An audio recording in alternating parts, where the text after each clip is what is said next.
We heard earlier today from these big tech CEOs. What did you make of what they told you? Made a couple things. One, they clearly understand that this problem of Russian intervention or other foreign countries' intervention and spreading misinformation, disinformation is not going to go away. I think they're finally taking it seriously. They didn't take that for the first year after 2016 elections. Now I think they realize this is an ongoing challenge.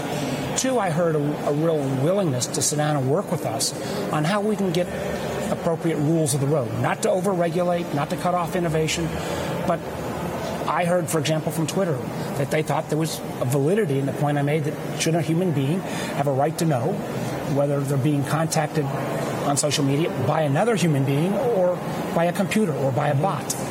Doesn't have to mean that you get rid of the bots, but it does mean maybe you should have that indication. So what's the framework look like? What does this actually look like? Yeah. There's also a question where I thought Facebook was very forward-leaning about the idea not only would they make more public which of our personal data they may be using when they sell that to advertisers, but actually help us know how much value they're getting. So if you know how much value your personal information is creating in the marketplace, more price transparency, I think that's a good thing for all involved. They also even said that they thought there were certain sites that incented violence at such a level, and we cited the example of what's taking place in Myanmar, where there's military sites that are incenting people to go out and kill the Muslim minority called the Rohingya, that they would have both a moral and a legal obligation to take down those sites. So I heard a real willingness to think about this together in a way that's tries to, the wild, wild west in social media is not going to stand. There has to be some guardrails, but not in a way that cuts off innovation or American leadership. They said that they were willing to come to the table, but what does that table look like in terms of next steps? I mean, what is the timeline here in terms of regulation, in terms of there being working groups? Well, I think one of the things that I was proud of today was our committee showed that a lot of the folks had done some of their homework. This was not an Internet 101 I would agree. The way some of the earlier hearings had been.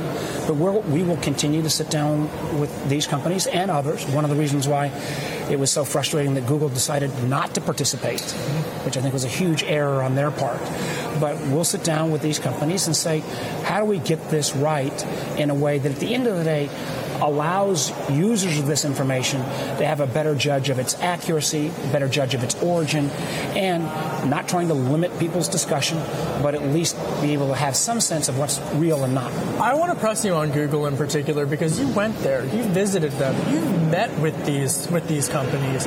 For them to essentially say, we're not showing up, they were a no-show at this hearing, essentially not just saying no to the committee, but also not taking questions from the country just 10 weeks before a midterm election. Kevin, I don't get it. I've worked with Google for years. I think they've been a very forward-leaning company. And their unwillingness to sit down and try to work with not just Congress, but for that matter, as you said, answer questions that Americans have, I think at the end of the day, it's going to hurt their reputation, not just with the policymakers, but I think with a whole lot of Google users. What do they have to hide if they aren't willing to show up and answer questions? Should Americans trust Silicon Valley? I'm not going to go as broad as that question. Should they trust Facebook and Twitter? Well, I think trust but verify. Yeah. And that's one of the reasons why I'm glad where the companies have moved.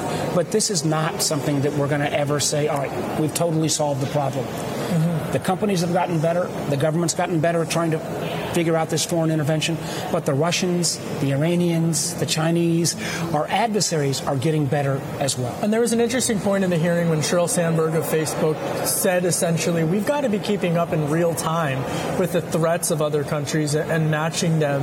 What role does the government play in helping assist these companies, and what role do these companies have to play to accept that assistance? Well, I think one of the progress we've made is these companies recognize there's a problem, and the problem's not going away. A year ago, I couldn't say that. Secondly, I think the level of information sharing and collaboration has increased dramatically.